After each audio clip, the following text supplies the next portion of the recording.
నమస్తే అందరికీ జయనరేపల్సి అన్నలు మరి ఈ మధ్య చాలా మంది మన తెలుగు అన్నలు మరి అన్న పాస్పోర్ట్ రెన్యువల్ ఎలా చేయించుకోవడం ఎక్కడ చేయించుకోవడం మరి ఇక్కడ ఇప్పుడు ఈ మధ్య చేంజ్ అయిందని చెప్పేసి అంటున్నారు అంటే నిజమే అన్నలు. ఈ మధ్యనే మరి ఇంతకుముందు మనకు బిఎల్ఎస్ అనే సంస్థ మనకు సేవలు అందిస్తుండే పాస్పోర్ట్ సేవలు. సో ఈ మధ్య మన భారత రాయబార కార్యాలయం మన ఎంబాసీ అధికారులు మరి ఆల్ హింద్ ఐసిఎసి అంటే ఇండియన్ కాన్సులర్ అప్లికేషన్ సెంటర్ కు మరి బాధ్యతలు అప్పగించడం జరిగింది. పాస్పోర్ట్ సేవలు అనేవి మాత్రం ఈ ఐసిఐసి ద్వారానే మరి మనకి ఇప్పుడు సేవలు అందించడం జరుగుతుంది. కాబట్టి దయచేసి దుబాయ్లో ఉన్నటువంటి వాళ్ళు దుబాయ్ లో అక్కడ ఉంది.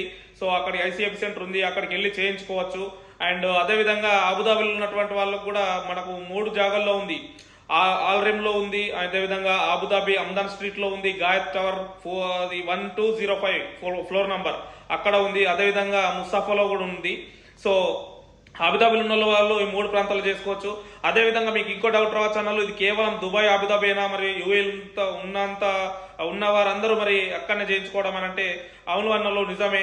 మరి యూఏలో మనకు 7 స్టేట్లు ఉన్నాయి. ఆ 7 స్టేట్లకు సంబంధించింది 7 స్టేట్లలో ఈ సెంటర్లను ఏర్పాటు చేయడం జరిగింది.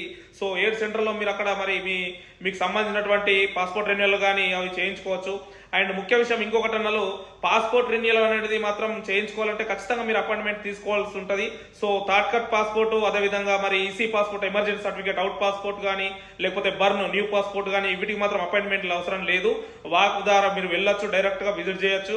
కానీ పాస్పోర్ట్ రెన్యువల్ మాత్రం ఖచ్చితంగా మీరు ఇది కాన్సులర్ సేవ ఇన్ యుఏఈ అనే .com ద్వారా మీరు మరి అపాయింట్మెంట్ చేసుకుని మరి అందులో ఉదయం 9 గంటలకు మరియు రాత్రి 9 గంటలకు మాత్రమే స్లాట్స్ అనేది విడుదల చేస్తారు. కాబట్టి సో ఆ టైంలో మీరు స్లాట్స్ ఓపెన్ చేసి ఆ టైంలో అపాయింట్మెంట్ తీసుకుంటే మరి ఎగ్జాక్ట్లీ మీరు ఖచ్చితంగా ఒక 15 నిమిషాల ముందు మాత్రం ఖచ్చితంగా ఈ సెంటర్ దగ్గర ఉండాలి.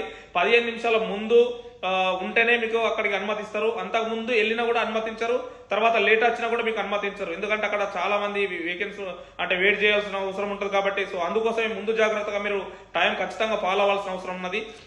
అదేవిధంగా మీకు ఇంకొకటి ముఖ్య విషయం చెప్తాను, అది ఇక్కడ ఇంకొకటి మనకు మంచి అవకాశం ఏంటంటే మీకు కావాల్సినటువంటి రెన్యువల్ కి సంబంధించినటువంటి డాక్యుమెంట్స్ కానీ ఇంకా కొత్త ఏవటికి సంబంధించినటువంటి కానీ మీరు టైపింగ్ సెంటర్ కి వెళ్లాల్సిన అవసరమే లేదు. డైరెక్ట్ మీరు అక్కడికి అదే సెంటర్ కు హాలేజ్ సెంటర్ కి మీరు విజిట్ చేయొచ్చు. ఒక 19 రూపాయలకు 19 ధరంలోనే మనకు photos and form filling and ఇంకా దానికి కావాల్సినటువంటి జిరాక్స్ కాపీస్ కానీ మొత్తం అందులోనే మనకు చేసిస్తారు. మీకు చదువు రాదు, నాకు ఫామ్ నింపరాదు అంటే టోటల్ A to Z వాళ్ళు చేసిస్తారు. కేవలం 19 రూపాయలకు మాత్రమే. దయచేసి మీరు వేరే టైపింగ్ సెంటర్కి వెళ్ళి ఫొటోస్ కు 40 ధరం 30 ధరమ్స్, అదేవిధంగా మళ్ళీ టైపింగ్ కు ఒక 10 ధరమ్స్,